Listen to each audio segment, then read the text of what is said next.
آج کل وہی پرانا کھیل شروع ہو گیا ہے کہ پارٹیاں اپنا سیاسی منشور اپنے اپنے بہترین دماغوں سے لکھوا رہی ہیں۔ جہانگیر ترین کی پارٹی سب سے پہلے اس میدان میں اتری ہے اور اپنا پارٹی منشور دیا ہے۔ عوامی جلسے بھی شروع کر رکھے ہیں جن میں عوام کی اب تک مناسب تعداد نظر آ رہی ہے۔ باقی باتیں بعد میں، لیکن جہانگیر ترین نے ایک بات بڑی اہم کی ہے جو شاید نچلے طبقے کے ووٹر کو ان کی طرف لانے میں اہم ثابت ہوگی۔ ان کی پارٹی کا کہنا ہے کہ وہ مزدور کی کم سے کم تنخواہ 50,000 کر دیں گی، جو اس وقت 35,000 ہے۔ یقیناً یہ بہت بڑا وعدہ ہے۔ اس پر ہمارے دوست انجم کاظمی نے اپنی فیس بک پر پوسٹ مارٹم کرتے ہوئے خوبصورت جملہ لکھا ہے کہ جہانگیر ترین اگر اپنی پارٹی کے منشور پر عمل درآمد کرانے میں سنجیدہ ہے تو سب سے پہلے انہیں اپنی شوگر ملز کے علاوہ اپنے فارم ہاؤس کے ملازمین کی تنخواہ 50,000 کرنے کا اعلان کرنا چاہیے۔ اس کے ساتھ اپنے رشتہ داروں کی ملتان میں ملوں کے ورکرز کی تنخواہ بھی بڑھوانی چاہیے۔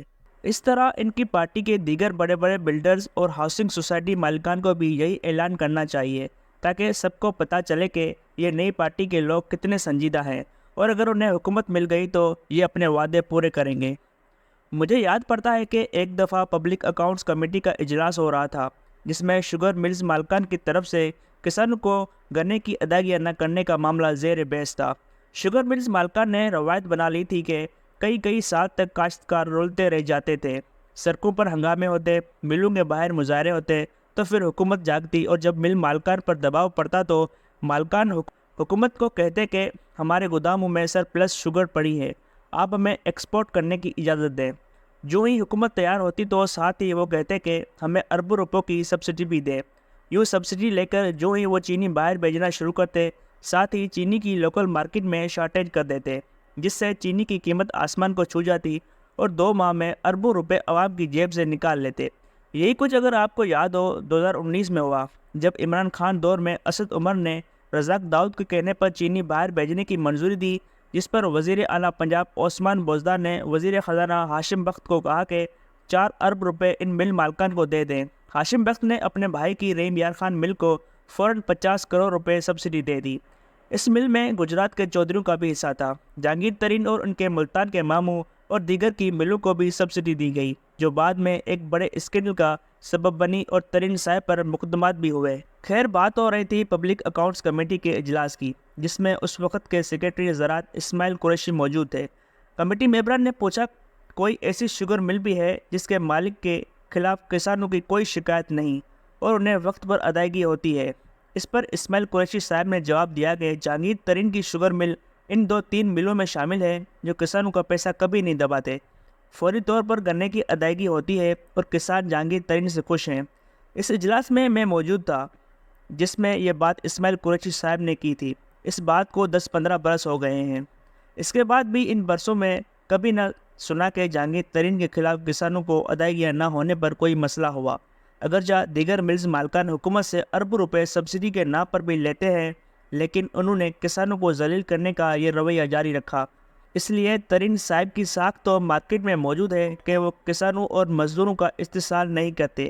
اس لیے اگر وہ یہ وعدہ کر رہے ہیں کہ 50,000 روپے کم سے کم تنخواہ کر دیں گے تو میں یقین کرنے کو تیار ہوں۔ میں نے کچھ عرصہ ان کی سرائکی چینل میں پروگرام بھی کیا، وہاں بھی ملازمین کو تنخواہوں یا دیگر ایشوز کا کبھی سامنا نہیں ہوا۔ ان کی ڈیلنگ بہت اچھی رہی، لیکن بات وہی انجم کاظمی والی کہ پہلے انہیں اپنی فیکٹری اور ورکرز فارم ہاؤس کے ملازمین پر اپنا یہ اعلان لاگو کرنا چاہیے۔ انہیں حکومت میں آنے کا انتظار نہیں کرنا چاہیے۔ اگرچہ بہت سے لوگ کہہ سکتے ہیں کہ کوئی اپنی جیب سے پیسہ نہیں دینا چاہتا اور ہر کوئی حکومت میں آ کر حکومتی وسائل سے ہی لوگوں کی مدد کرنے کا خواہاں ہوتا ہے، اس لیے ترین صاحب اور علیم خان صاحب بھی حکومت ملنے پر ہی یہ کام کر سکتے ہیں۔ لیکن اس وقت علیم خان اور جہانگیر ترین کو کچھ نیا کرنے کی ضرورت ہے تاکہ انہیں ووٹر سیریس لیں۔ ووٹر بھی بہت سیانے ہو چکے ہیں اور سب سیاسی لیڈروں کے ہاتھوں لٹ بھی چکے اور بیوقوف بھی بن چکے ہیں۔ وہ اتنی آسانی سے کسی کے جال میں نہیں آئیں گے، خصوصاً جب ترین اور علیم کی پارٹی پر یہ چھاپ لگ چکی ہے کہ وہ طاقتور لوگوں کی پارٹی ہے اور ان کے سر پر بڑوں کا ہاتھ ہے۔ دوسری طرف عمران خان کی مقبولیت بھی پنجاب میں بہت ہے، لہٰذا ان کے امیدواروں کے سامنے ترین اور علیم کی پارٹی کے امیدوار کو ووٹ لینے کے لیے خاصی محنت کرنا ہوگی۔ اگرچہ میری اسحاق کھاکوانی صاحب سے ایک ٹی وی شو میں بات ہو رہی تھی کہ ان حالات میں ان کی پارٹی امیدوار کو کون ووٹ دے گا۔ وہ کہنے لگے آپ لوگ بھول رہے ہیں کہ ہماری زیادہ تر امیدوار وہ ہیں جو الیکٹیبل کی تعریف پر پورے اترتے ہیں۔ ان کے اپنے بھی بہت ووٹ ہیں، وہ الیکشن لڑنے اور جیتنے کا خاصا تجربہ رکھتے ہیں، لہٰذا بالکل ہمیں یہ نہ سمجھ لیا جائے کہ ہم فارغ ہیں یا ہمارے امیدوار فارغ ہیں۔ ان کو کہنا تھا کہ وہ الیکشن ڈے پر سرپرائز دے سکتے ہیں۔ اسحاق خاقوانی خود بھی اپنے آبائی حلقے واری سے الیکشن لڑیں گے۔ میں نے ان سے پوچھا کہ آپ نے تو علاقے میں کبھی تھانہ کچہری کی سیاست نہیں کی، کسی کے ساتھ بدماشی نہیں کرتے، لوگ تو اس کا ساتھ یا ووٹ دیتے ہیں جو انہیں دبا کر رکھے اور ہر روز کسی نہ کسی پر پرچہ کراتا رہے۔ وہ بولے جس مہربان نے ووٹ دینا ہے وہ اس کے بغیر بھی دے سکتا ہے، یہ کام میں نے نہ کبھی کیا تھا نہ کروں گا، چاہے ہار ہی کیوں نہ جاؤں۔ یاد آیا کہ ایک دفعہ امریکہ میں ڈیلیوری راست میں ایک بڑی سپر اسٹور پر ڈاکٹر احتشام قریشی مجھے لے گئے جس کے مالک کا تعلق ویاری سے تھا۔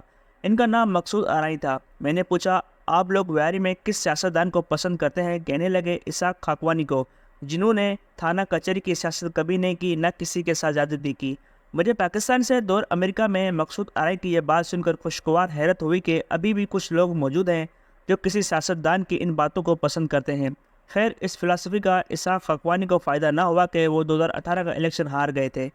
عوام تھانہ کچہری اور ذاتی کام چاہتے ہیں۔ جہاں سیاستدانوں میں خرابی ہے وہیں عوام کا بھی سدھرنے کا کوئی موڈ نہیں۔ آخری بات وہی کہ اگر ترین اور علیم خان چاہتے ہیں کہ عوام اور میڈیا انہیں سیریس لیں تو وہ ابھی سے انجم کاظمی والے مشورے پر عمل کریں اور اپنے اداروں اور شوگر ملز میں ورکرز کی کم سے کم تنخواہ 50,000 کریں، ورنہ یہ بھی ایک سیاسی نعرہ ہوگا جسے کوئی سیریس نہیں لے گا۔